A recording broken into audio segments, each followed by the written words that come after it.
Hey guys, Jake Raby here, Flat 6 Innovations. Want to welcome you back to another REV2 technical video in the bore scoring series. This is part 6. This video is all about the myths associated with bore scoring. So of course, it's 2021, we're updating all of our content in our bore scoring series. While most everything has stayed the same when it comes to myths, there's 3 big ones that are out there that I want to add a little bit more about before we get into our previously recorded content that we've gone through and made sure was still up to par for 2021, of course based on our direct experience. So let's get right into myths of bore scoring.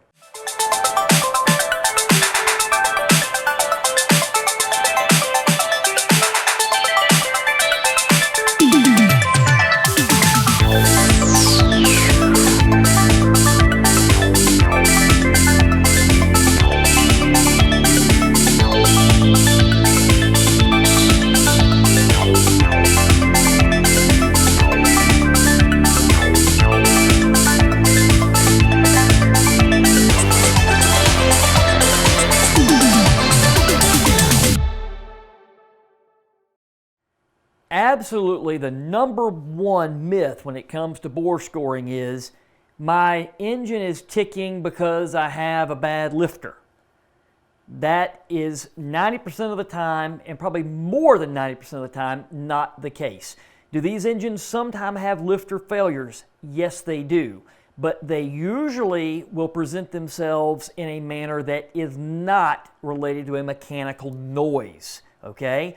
We're adding more videos in this series. We want to check back for our latest content, okay? And we're going to add a video all about my engine is ticking, I have bad lifters. This is a very confusingly similar sound when we're talking about bore scoring to that of a typical engine that has bad lifters, okay? If somebody that did not have my credentials and not have all their experience with these particular engines over the last 18 or so years of their lives at this point, they would think that this engine is ticking because it has a bad lifter, okay? A lot of times they're going to act on that. They're going to have a shop go in and replace the lifters, and they're still going to have the sound because the problem is not the lifters. The problem is not even the camshaft, okay? More times than not, your ticking sound is going to actually end up being an exhaust leak at the manifold, okay, or a loose spark plug. More times than it's going to be a camshaft or a lifter issue. But in most cases, if your spark plugs are tight, if your exhaust manifold gaskets are not blown and they are tight, if you have a tick in your engine, it goes tick, tick, tick, tick, and has that same rhythmic tone as a bad lifter, you are going to have cylinder bore scoring. You must confirm that you do not have cylinder bore scoring before you move forward with any repairs related to camshaft or lifter assumptions of being your problem. We see people spend big money to replace camshafts and lifters. Technicians, people that have a lot of experience, people who have been working on Porsches for 50 years.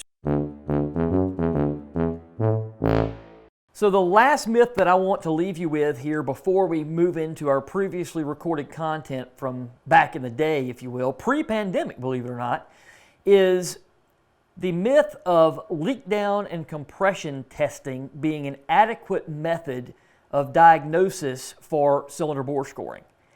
You cannot and should not use a leak down or compression test to diagnose assumed cylinder bore scoring. The only time that we've seen a compression check show the actual signs of bore scoring accurately is a running compression check, which is very difficult to do, where you don't just turn the engine over on the starter, you have to watch the cylinder pulses while the engine is running. That is not an easy test to do, and in that test we are not looking for a value on a compression tester gauge. We are looking for the way that the needle on the gauge behaves compared to other cylinders or compared to other engines. That makes this a very difficult test to do. So in that case, I tell everyone The myth of, I did a leak down check and it's good. I did a compression check and it's good. The characteristics of cylinder bore scoring are going to make both of those tests be abnormally incorrect. You're going to have a scenario where the cylinder, a lot of times, that actually is a problem is going to test better than cylinders that do not have a problem. This defies conventional wisdom. Now, the reason for that is because when you have a symptomatic engine, you're going to end up having extra oil up in the cylinder walls, and that extra oil acts as a seal. Okay, remember, your piston rings and your oil and your piston and your cylinder all work together as a soup with those ingredients to complete cylinder seal. A very important portion of that cylinder seal comes from the oil that is between those cylinder walls, between the pistons, and between the other piston rings. That particular oil is in greater amounts when you have bore scoring, at least symptomatic bore scoring, where you have some oil consumption. You're going to have a scenario where that extra amount of oil creates a fault seal. It will test better than it will perform. That's why these engines continuously run fine when they have bore scoring. They have no symptoms of bore scoring when it comes to the engine running bad or misfiring, at least until you get way advanced in bore scoring. So in these cases, the only way you can conclusively determine that you have bore scoring is by following the 4th video in our bore scoring series, where we talk about diagnosis of bore scoring using a bore scope. Okay, going in through the oil sump, going through the spark plug holes. If you're a member of RENvision, you can see our alternate method of doing this, a third way of doing the bore scope evaluation. That's something we only share with RENvision paid members. But those methods can be used to determine conclusively, visually, whether you have bore scoring or not. So your engine, if you have bore scoring, will test fine in most cases. In most cases, people tell me, I have spent $800 on a compression check. I spent $400 on a leak down check.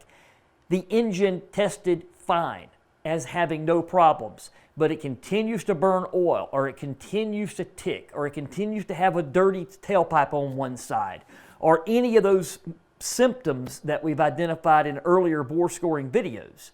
Those things continue even though it tested fine. That's because the person doing that test didn't know what we know. They haven't experienced engines that had bore scoring that tested perfectly even though they had the affliction. So as you guys go into the previously recorded content from 2018, 2019 time period later in this video, I just wanted to drive these points home and make you aware that we do have some newer videos that we're specifically setting up to address the whole entire problem of compression and leak down checking these engines as a partial method of diagnosing them for bore scoring.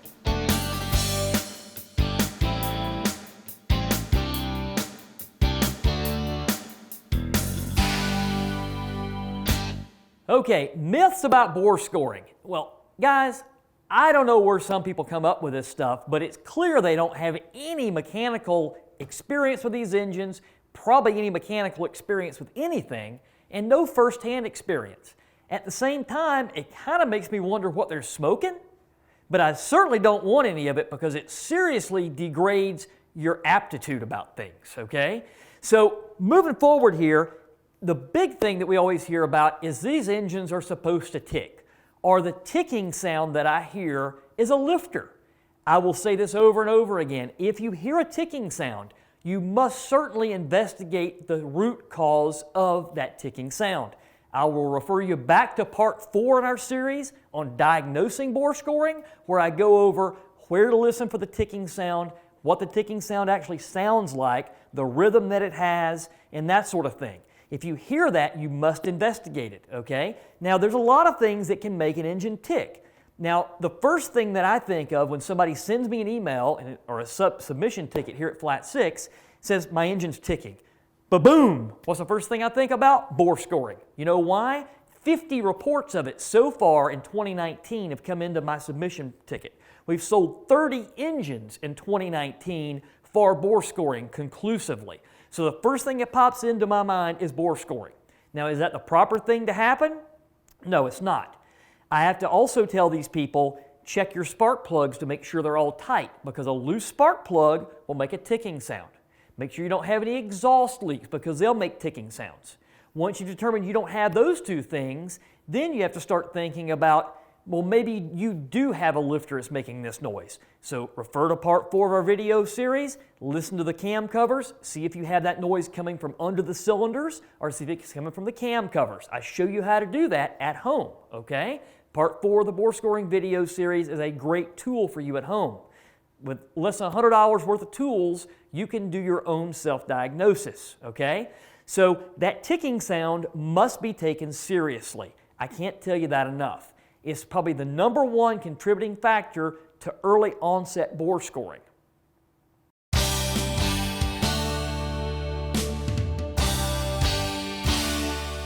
So number 2 on our list of the top 6 mythical things about the M96 in bore scoring is it's supposed to tick, okay? I disagree with that. No Porsche engine is supposed to tick. Even in the days of the air-cooled 356, if you were able to hear the valves clatter, that means that you needed a valve adjustment. If the engine got really hot, got overexpanded, you would hear the valves a little bit. Those engines were kind of supposed to tick at times. A modern Porsche engine with hydraulic valve train should not tick. Now, the one thing that I will tell you that leads into that is sometimes when we build a performance engine and we use internal clearances that are by design larger to help the engine on the track, it will supposed to tick. But that's usually if it's only an engine that we've designed here to do a certain task and to live in a certain environment, okay? Those engines have that inherently built into them.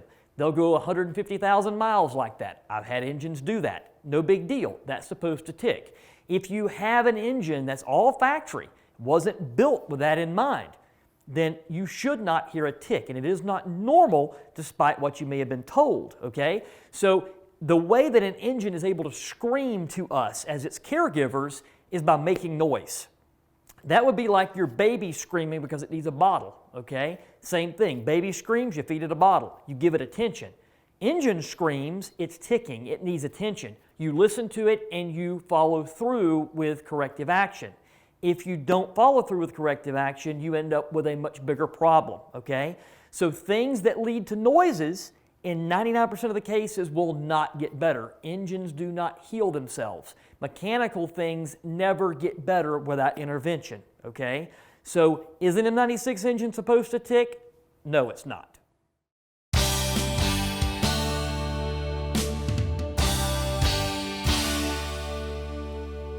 Number 3 on our list of the top 6 myths surrounding bore scoring with the M96 and M97 engine is one of the tailpipes is supposed to be more dirty than the other. No, it's not. Tailpipes should not be more sooty one side than the other. And they really shouldn't be sooty on both sides. Now, if you think back to part 4 of our bore scoring series, that car had both tailpipes that were blacker than what we consider normal, okay? So we see a lot of people on forums saying, oh, you know, it's supposed to be that way. No, it's not. And if it is, you may have a vacuum leak running up the fuel trim on one bank. You may have poor injectors, okay? Look back to the end of our part 5 in the video series to go over what we think about the topic of injectors, okay? Injectors are a contributing factor to bore scoring. We've known this for years and years, and we've most recently been able to absolutely prove it in our development work here. So if you have one tailpipe that's more sooty than the other, there's probably something leading into that. Poor injectors, vacuum leaks, cracked intakes, all that sort of thing are playing into one tailpipe being more sooty than the other. Okay, that goes all the way to the catalytic converters, because the catalytic converters are kind of a filter, if you will. So sometimes an aging catalytic converter will also play into that, okay? Or you can have a bad or failing O2 sensor playing into that. But what I'm trying to get across to you here in today's video is it is a myth that one of the tailpipes should be more sooty than the other.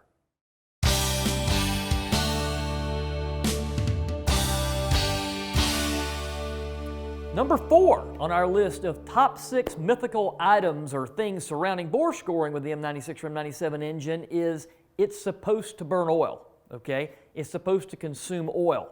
I had a guy the other day tell me that his local shop told him it was okay that he was consuming a quart of oil in 300 miles because that was normal for one of these engines. That is not normal for any engine. A quart of oil in 300 miles is not normal. Now, on the track, consumption is somewhat considered to be normal and expected because you are heating the oil up really hot, you're doing a lot of hard acceleration, a lot of hard deceleration. These engines will use oil on the track. On the street, that's not the case, okay? Now, I'm going to tell you that my general oil consumption is 1 quart per 1,000 miles driven. So if you go back in some of our videos here and see what we do about the oil study or the oil consumption study, it's how many miles it takes you to consume 1 quart of oil. If you are consuming a quart of oil in 1,000 miles with one of these M96 or M97 engines, I say that you still have a healthy engine. If you start getting down to consuming a quart of oil every 600 or 700 miles and that engine's not new, okay? I'm talking about engines that are established, engines that have more than 30,000 miles on them, okay? Because up to 30,000 miles, an engine that has been rebuilt or reconstructed, especially with our technology, will always take a long time to break in. We make these engines live a long time, so part of that means an extended break-in period where some consumption is normal and expected up to 30,000 miles actually. That's because we've designed it that way.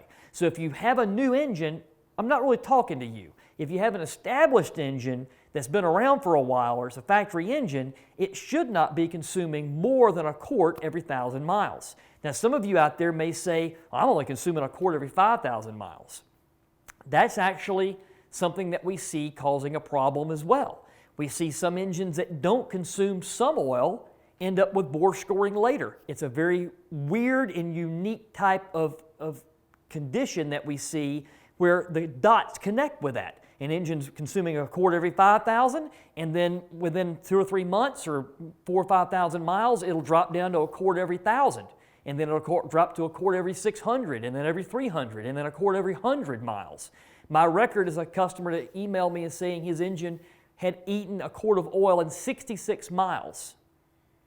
Okay, so over time, Porsche actually dropped the amount of miles that were considered to be normal and expected for the engine to operate. So we're going to throw up a directive from Porsche here in a second that will show you what, just an example of the consumption that they say is normal and expected for an M96, M97 engine.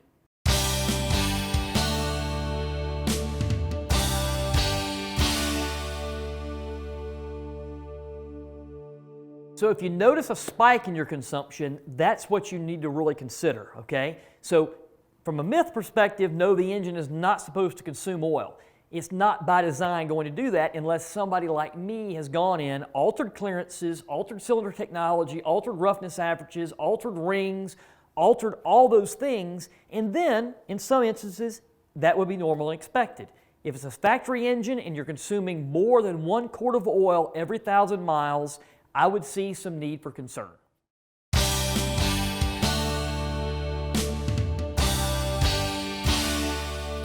Okay, number 5 on the list of myths of bore scoring is just run a thicker oil.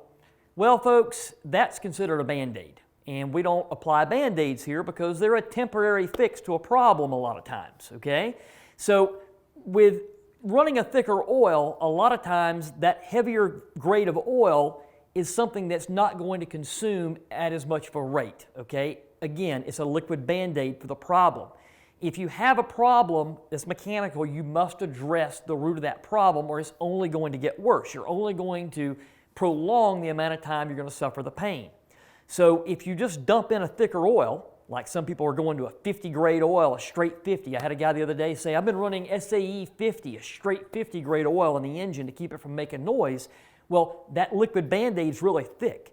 Imagine you're pouring maple syrup in the engine, okay? That's the kind of consistency a 50 grade oil would have to the engine internals. That creates other problems at startup. The oil cannot travel through the oil galleys quick enough through the pump and through everything quick enough to lubricate its startup. So that's one reason why we don't use those really thick, high viscosity oils in these engines.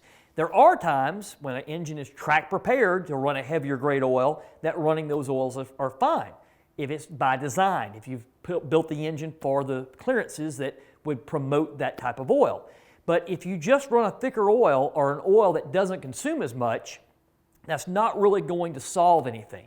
Now, if you're the kind of person that just wants to give the car to the next guy and act like your problem is now going to be his and you're not going to be an honest seller, that's what people are doing. So we're getting engines here that have really thick oils in them. When somebody just bought them and then the engine ends up having bore scoring, we're finding that we're draining that oil out and we're seeing it be a 50 grade. So that helps us to understand that the prior shop and the prior owner both knew that things were going on. And some of these sellers are being called out on it and being taken to court for selling a car that was actually known to have an existing problem, okay? So at the end of the day, you don't want to cheat your fellow Porsche owner. You don't want to make that person's dream car end up being their nightmare.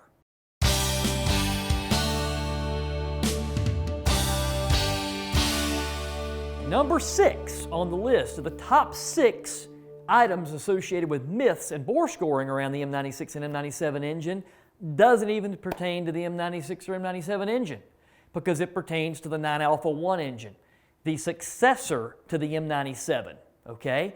And this engine is thought to be completely immune to cylinder bore scoring. Now, that's not the case, because we've been seeing bore scoring with those engines for about 8 years now. We've been working with those engines longer than any company in the United States and North America as far as we know. Engines with 11 miles on them, brand new cars, strip the engine out and start learning about it. The engine that had 11 miles on it didn't have bore scoring, but some of the others that we tore apart in 2010 did. And then the fact is that we're seeing more and more of those cases today.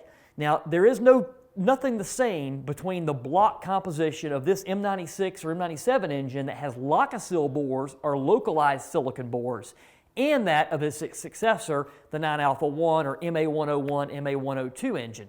Those have an Alusil bore, okay? You can Google the differences between Locasil or localized silicon and Alusil. Alusil is the successor to the Locasil. So some people believe that they can purchase a 9α1 powered car and not have to deal with this.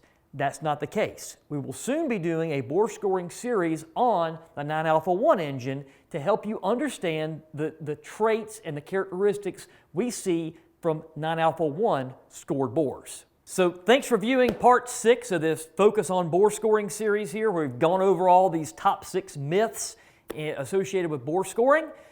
Certainly I want to invite you to view our next video, part 7, where we talk about living with bore scoring. In this video, I'm going to talk about you've already diagnosed it, you've went through our part 4, you've been able to diagnose the fact that you do have bore scoring.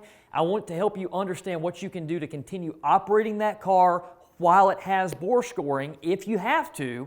And at the same time, the second part of that series is going to be how to apply corrective action and what we do here at Flat 6 Innovations to reconstruct and resurrect that engine and make it breathe life again in a way it never has before. So thanks for viewing RenVision. Come on back to see us.